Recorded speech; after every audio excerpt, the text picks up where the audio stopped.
Hola mis queridos amigos, nuevamente con ustedes, su doctor Maximiliano, su doctor Tigre, un médico que ha trabajado en los Andes, la Amazonía, la costa de Ecuador en momentos críticos, desde 1982. Hoy hablaremos sobre cómo se ve la perspectiva de Guillermo Lasso cuando se ha demostrado o se está demostrando que su gobierno era el gobierno de los usureros, de los pícaros. El gran padrino, que es su cuñado, Danilo Carrera, que fue un individuo que se aprovechó del Comité Olímpico Ecuatoriano para ser un eterno presidente de ese Comité Olímpico Ecuatoriano, que le permitía viajar sin tener que pagar los pasajes, la estadía y es más, vivir como un pasha. Inclusive se daba el lujo de escoger o permitir a los atletas que él consideraba entre comillas buenos o que asistía, en el caso de las chicas, a alguna reunión de la directiva del Comité Olímpico Ecuatoriano para mostrarse amable, entre comillas. Este señor, que luego fue banquero, digamos, al mismo tiempo era banquero, creó Ecofiec, ahí es donde la Corporación Financiera Ecuatoriana, aquí en La Patria y Amazonas, ahí es donde empieza a trabajar Guillermo Lasso, y luego pasa de ser un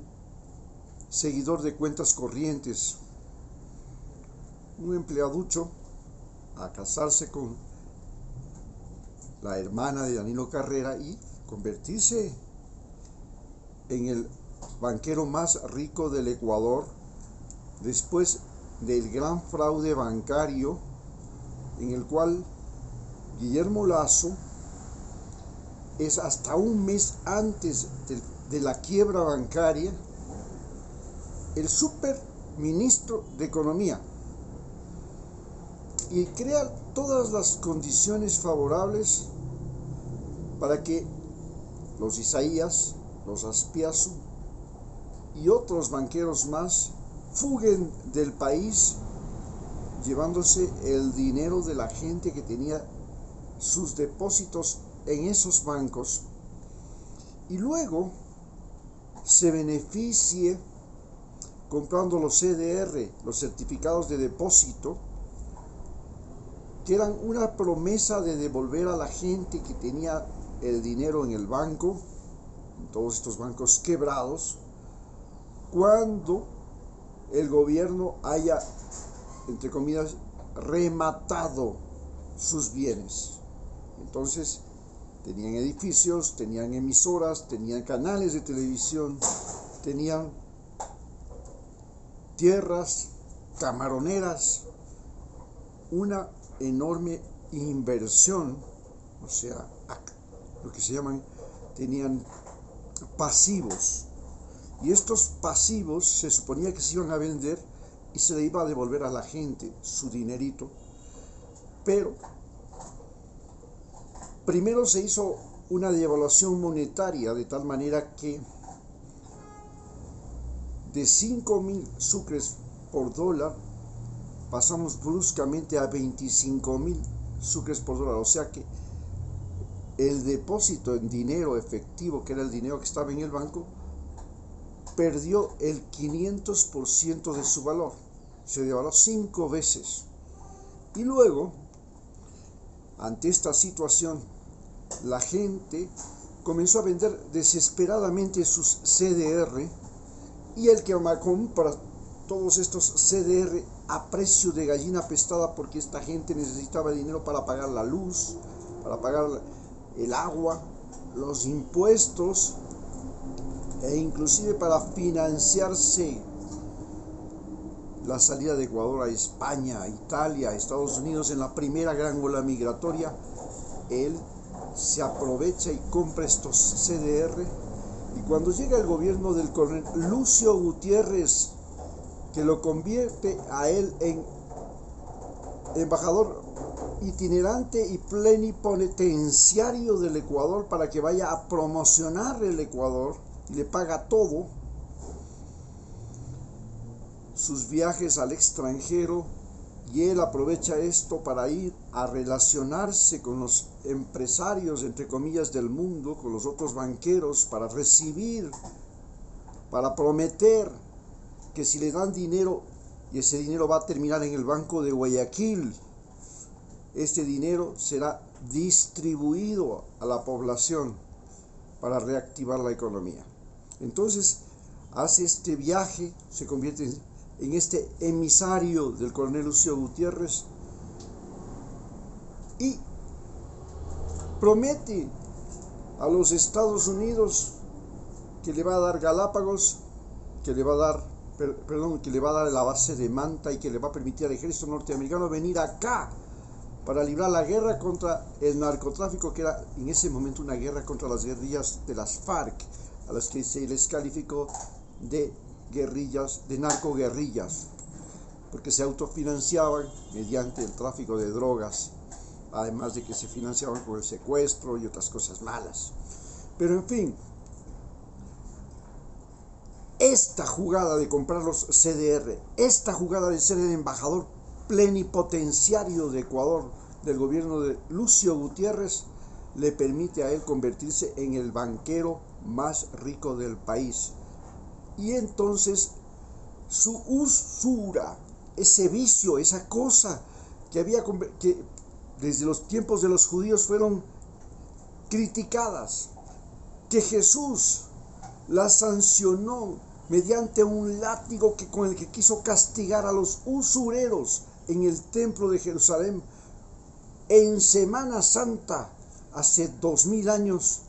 y por lo cual se le crucificó a él por atreverse a tratar de expulsar a los usureros del templo de Jerusalén. Un usurero llega al poder, pero ¿quién le coloca en el poder? Le colocan la gente de la sierra, gente de Quito, que fue ya explotada, estafada y robada. Pero como la mentalidad de la gente de la sierra, de la gente de Quito, es, aunque pegue, aunque mate, maridito es, volvieron a colocarle a este señor en el poder, a darle la posibilidad de multiplicar su riqueza, de repartirla entre sus amigos. Y ahora Danilo Carrera, su cuñado y un combo de gente, resulta que han estado negociando con las empresas eléctricas del Ecuador, con la compra de petróleo, con el transporte petrolero del petróleo de Ecuador a otros puertos, con los buques de arriendo. Bueno, han estado sacando sangre al cangrejo, a este país que ya no tiene sangre. ¿Por qué? Porque ya se quedó postrado con la pandemia, quebraron empresas, no tuvimos comercio, turismo ni nada, y sin embargo le quieren sacar sangre a este pobre pueblo. Pero como el vicio de este señor presidente es la usura, es el contar el dinero, eso es lo que más le gusta a él, contar el dinero. Hoy nos ha arrojado en manos del narcotráfico, que le financia su campaña la mafia albanesa. La mafia albanesa, que no es sino la misma mafia italiana de la denominada 'Ndrangheta. la más poderosa mafia italiana en este momento, que tiene su brazo en una ex parte del Imperio Romano, que hasta antes de la Segunda Guerra Mundial era parte de Italia,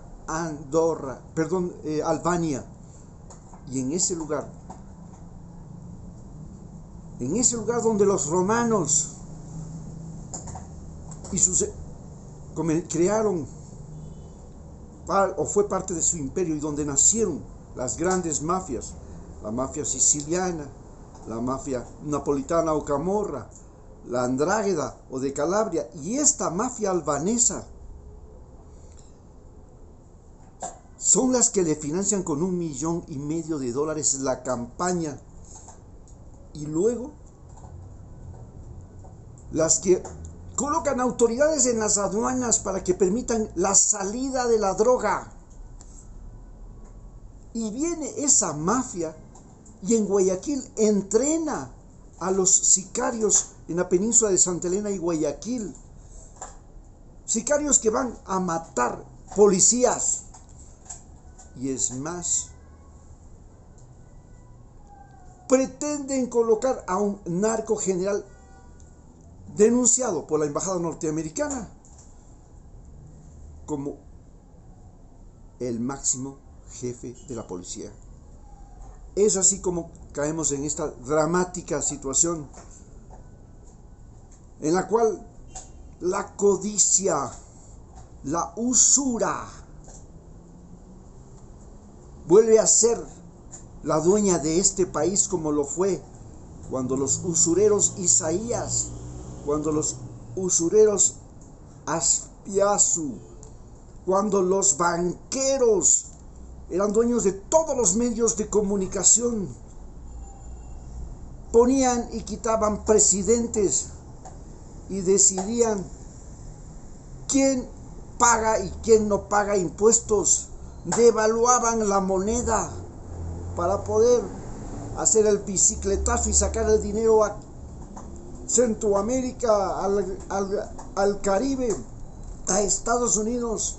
lavar el dinero y traerlo de regreso. Esos mismos volvieron a hacer poder en Ecuador, porque la gente de la sierra, que hoy día le ha dado la espalda a Guillermo Lasso y ha puesto como alcalde nuevamente a los correístas, lo eligió. Maridito es, aunque pegue, aunque mate, maridito es. Así es como reacciona la gente rica de Quito, que fue la más estafada en el tiempo de los banqueros, en 1999. Y así es como reaccionan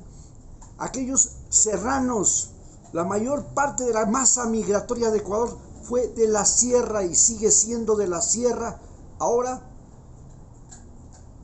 volvieron a votar por él. Muchas gracias.